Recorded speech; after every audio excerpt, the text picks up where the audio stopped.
দর্শক আসসালামু আলাইকুম। গভীর শোকের সঙ্গে জানানো হচ্ছে ইরানের সর্বোচ্চ ধর্মীয় নেতা আয়াতুল্লাহ আল খামেনি ইসরায়েলি বিমান হামলায় নিহত হয়েছে। ইন্না লিল্লাহি ওয়া ইন্না ইলাইহি রাজিউন। এই সংবাদটি ইরানের রাষ্ট্রীয় টেলিভিশনের বরাতে বিভিন্ন সূত্রে প্রকাশিত হচ্ছে। ইরান জুড়ে এখন শোকের বার্তা বয়ে চলেছে। রাষ্ট্রীয় টেলিভিশনের কান্না জড়িত বলা হচ্ছে ইরানের জাতির সর্বোচ্চ সম্মানিত ব্যক্তি পবিত্র রমজান মাসে শাহাদাত বরণ করেছেন। ইন্না লিল্লাহি ওয়া ইন্না ইলাইহি রাজিউন। অন্যদিকে পশ্চিমা কিছু রাজধানীতে ভিন্ন প্রক্রিয়ার খবর পাওয়া যাচ্ছে। মধ্যপ্রাচ্য জুড়ে উত্তেজনা তীব্র আকার ধারণ করছে। কিভাবে ঘটল এই হামলা?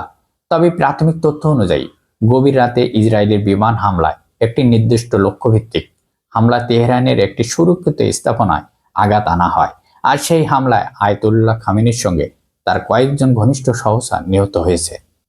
ইরানের ইসলামিক আইআরজি এর কয়েকজন ঘনিষ্ঠ কমান্ডার নিহত হয়েছেন। যদিও এই সংখ্যা ভিন্ন ভিন্ন দাবি রয়েছে, তবে মার্কিন প্রেসিডেন্ট ডোনাল্ড ট্রাম্প সামাজিক মাধ্যমে দাবি করেছেন অন্তত 40 জন সামরিক কর্মকর্তা নিহত হয়েছে।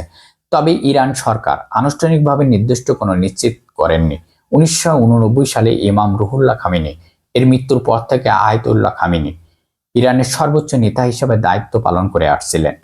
দীর্ঘ 3 দশকের বেশি সময় ধরে তিনি ইরানের পররাষ্ট্রনীতি এবং সামরিক কৌশল এবং আঞ্চলিক প্রভাবে বিস্তারের গুরুত্বপূর্ণ ভূমিকা রেখেছেন।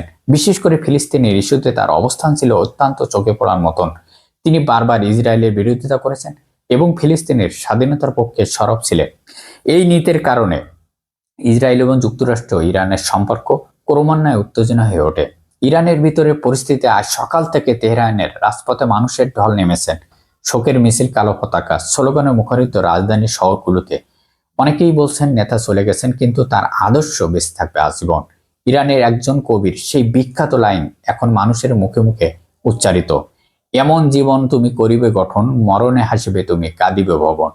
তবেই এখন এই স্লোগানটি মানুষের মুখে মুখে উচ্চারিত হচ্ছে। এখন প্রশ্ন হচ্ছে, কে ক্ষমতায় বসবে?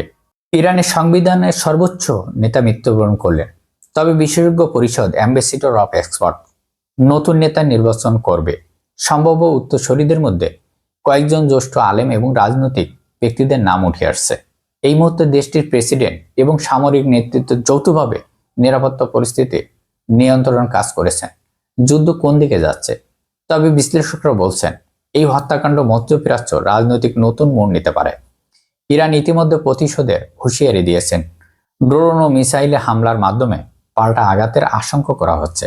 জেরুজালেম থেকে দুবাই এবং দুবাই থেকে বাহরাইনের পুরো অঞ্চল জুড়ে নিরাপত্তা জোরদার করা হয়েছে। আকাশপথের সতর্কতা এবং সীমান্তে অতিরিক্ত সেনা মোতায়েন এবং কূটনৈতিক তৎপরতা রয়েছে। আন্তর্জাতিকভাবে প্রকাশ করা হচ্ছে।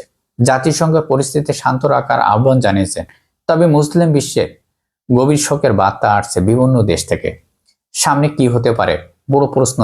এই ঘটনায় সরাসরি ইরান ও ইসরায়েলের সঙ্গে যুদ্ধের রূপ নেবে নাকি সীমাবদ্ধ থাকবে? দর্শক, পরিস্থিতি অত্যন্ত সংবেদনশীল। আমরা শুধু এতটুকুই বলবো, ইন্না লিল্লাহি ওয়া ইন্না ইলাইহি রাজিউন। আপনার মতামত জানাতে পারেন কমেন্ট বক্সে। পরবর্তীতে আপডেট নিয়ে আপনাদের মাঝে হাজির হব।